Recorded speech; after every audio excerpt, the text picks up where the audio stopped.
Merci, Monsieur le Président de l'Assemblée nationale, Monsieur le ministre de la Justice, Monsieur le ministre des Finances, Monsieur le ministre du Travail, des Relations avec les Assemblées, les collaborateurs du ministre, chers collègues, Monsieur le ministre, moi je voudrais vous interpeller sur 3 points.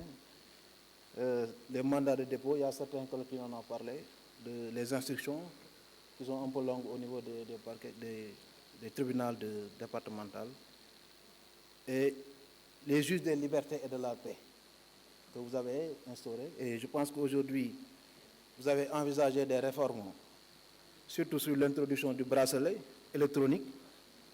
Mais certains procureurs, Monsieur le ministre, je dirais, devraient être surveillés. Parce que le fait du prince, dans le langage du procureur, en fait, n'a pas de sens. C'est-à-dire que le procureur, nous sommes des musulmans, des croyants, et nous croyons que le seul juge, Dieu est le seul juge. Donc je pense qu'il faut être juste dans, en fait, l'appréciation qu'on fait de certains dossiers. Et je vais vous donner un cas, bon, je m'en excuse, d'ailleurs je voudrais même vous voir pour vous parler dans les détails.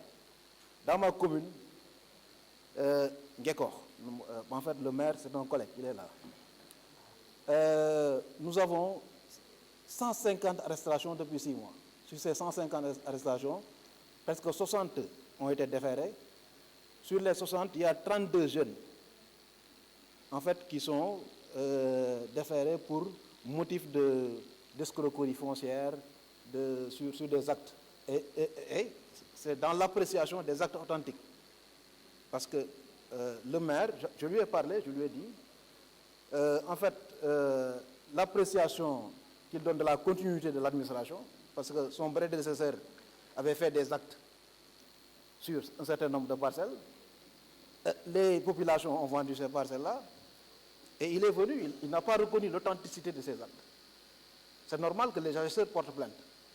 Mais même moi, j'ai eu à intervenir sur ces cas pour demander au procureur, en fait, de trouver un compromis avec les agisseurs et de les libérer. Parce que, en fait, je veux dire, au niveau de la prison de Mbour, dans une chambre, il y a plus de 500 détenus là-bas. J'ai visité là-bas. Donc, si votre vision de désengorger les prisons, en fait, vous devez réaliser cela, moi je pense qu'il faut quand même qu'on essaie de trouver, par exemple, une solution par rapport à ça. Et ça, c'est un cas quand même, en fait, que je souhaiterais vous exposer. Si vous pouvez y faire quelque chose au niveau de Mbour, et ça nous aiderait à régler ce problème-là. Je voudrais évoquer également l'état civil. C'est vrai, il y a certains collègues qui en ont parlé.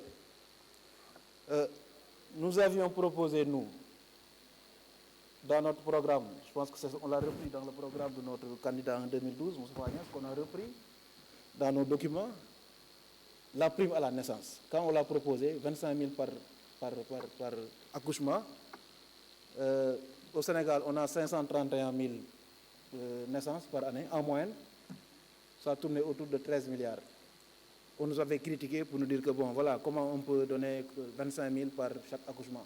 Mais si vous mettez ça dans votre programme, ça peut vous aider à motiver, en fait, à avoir des états à déclarer. Parce qu'avant de donner les 25 000, la prime, il faut que la famille puisse nous donner l'acte d'enregistrement au niveau de l'état civil. Ça peut encourager. C'est comme les primes que vous faites au niveau de certains secteurs de l'économie. Donc ça, quand même, en termes de proposition, vous pouvez l'exploiter pour voir si ça peut encourager également à régler ce problème d'état civil. Les instructions. Qu'on renouvelle les instructions, 6 mois d'instruction, on renouvelle ça 1 an. Je pense que là aussi, il va falloir que vous trouviez quand même une solution par rapport à ça. Parce que souvent, vous l'avez dit, moi j'ai beaucoup apprécié votre